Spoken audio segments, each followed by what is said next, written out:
Les parents de Mehdi menaient une vie simple. Ils étaient pêcheurs. Leur petite barque était leur maison. La vaste mer, leur monde. Chaque matin, ils partaient avec le lever du soleil. Ils jetaient leurs filets et attendirent la pêche du jour. La mer subvenait à leurs besoins. C'était une vie dure, mais ils étaient heureux. Mehdi est né sur le bateau. Il a grandi bercé par la mer. Il a appris à pêcher avant même de savoir marcher. La mer coulait dans ses veines, tout comme chez ses parents. Un jour, une terrible tempête s'est abattue. Les vagues se sont élevées. Le vent hurlait. La petite barque était ballottée comme un jouet. Les parents de Mehdi ont lutté avec acharnement. Ils ont essayé de diriger le bateau. Mais la tempête était trop forte. Le bateau a chaviré. Mehdi a été projeté dans la mer déchaînée. Il s'est accroché à un morceau de bois. Il a appelé ses parents. Mais ils étaient repartis. La tempête les avait emportés. Mehdi était seul. Un navire de passage a repéré Mehdi. Les marins, pleins de compassion, l'ont tiré de l'eau. Il était faible et effrayé, mais il était vivant. Les marins ont emmené Mehdi dans leur village. C'était un petit village au bord de la mer. Les villageois étaient bienveillants. Ils ont pris soin de Mehdi. Ils lui ont donné de la nourriture et un abri. Mehdi a grandi dans le village. Il a appris leurs coutumes. Il aidait à la pêche. Il jouait avec les autres enfants. Il n'a jamais oublié ses parents. Mais il avait trouvé un nouveau foyer. Les années ont passé. Mehdi est devenu un jeune homme fort. C'était un pêcheur habile. Il travaillait dur. Il économisait son argent. Un jour, il a décidé d'acheter son propre bateau. Il était plus grand que celui de ses parents. Il était solide et robuste. Mehdi était fier. Il était pêcheur comme ses parents. Le bateau de Mehdi lui a porté chance. Il a pêché beaucoup de poissons. Il les vendait au marché. Il est devenu riche. Il a construit une maison dans le village. Il était respecté de tous.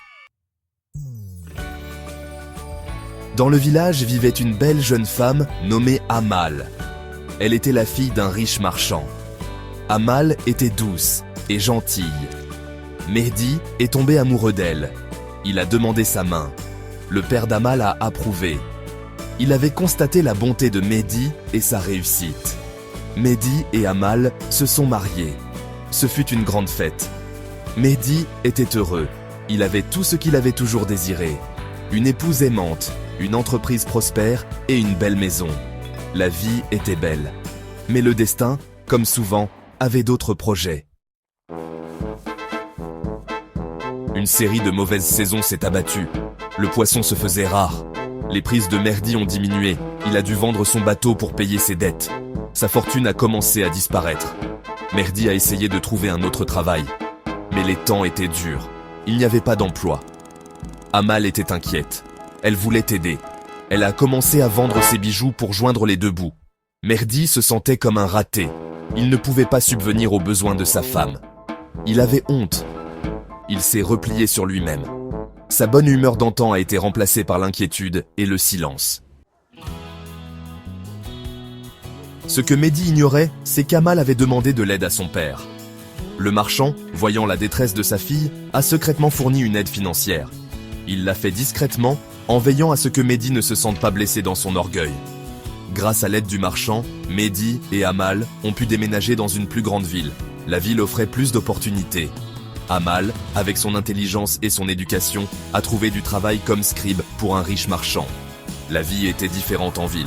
C'était plus rapide, plus bruyant et plus peuplé. Mais c'était un nouveau départ. Et pour Mehdi et Amal, c'était une chance de reconstruire leur vie.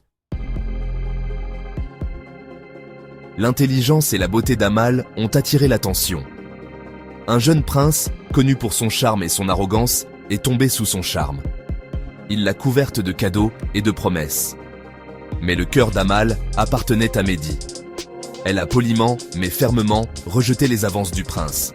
Le prince, habitué à obtenir ce qu'il voulait, était furieux. Il a juré qu'il aurait Amal, même si cela signifiait recourir à la force. Un jour, dans un accès de rage, le prince a affronté Amal. Mehdi, entendant le tumulte, s'est précipité aux côtés de sa femme. Dans sa hâte, le prince a trébuché et est tombé, se heurtant mortellement la tête. Il est mort sur le coup. Le monde a semblé s'arrêter pour Mehdi et Amal. Ils étaient plongés dans un cauchemar. La mort du prince a provoqué une onde de choc dans la ville. Ses gardes ont arrêté Mehdi et Amal. Amal, bien qu'innocente, a pris les choses en main. Elle a supplié les gardes, expliquant l'accident. Elle les a suppliés de la laisser enterrer le prince dignement.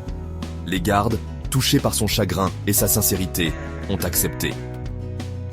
Un gentil bûcheron a aidé Amal pour l'enterrement. Mehdi, rongé par sa propre peur et son insécurité, observait de loin.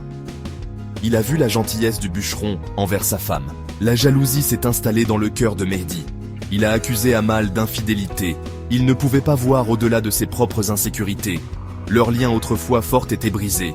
L'amour qu'ils partageaient, empoisonné par la suspicion et le doute. Amal, le cœur brisé et désillusionné, a demandé le divorce. Mehdi, perdu dans son amertume, a accepté. Leurs chemins, autrefois entrelacés, ont divergé. Amal, trouvant du réconfort dans la compassion du bûcheron, l'a finalement épousé. Mehdi est resté seul, hanté par les fantômes de sa propre création.